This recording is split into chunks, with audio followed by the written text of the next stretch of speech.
Hey everyone, in this video I'll show you how to post high quality 4K videos on TikTok. Let's get started. First, open TikTok and record your video. Before you post, tap the red check, then hit next.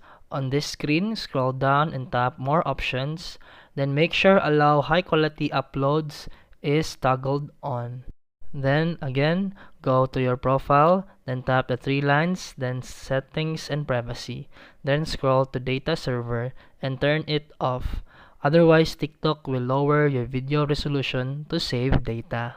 And lastly, you can also check your phone's camera settings under record video, then choose the highest quality option, ideally 4K at 30 frames per second. This ensures you're starting with the best resolution possible. And that's it for today's video. If you found this helpful, please like and subscribe for more videos. See you in the next one.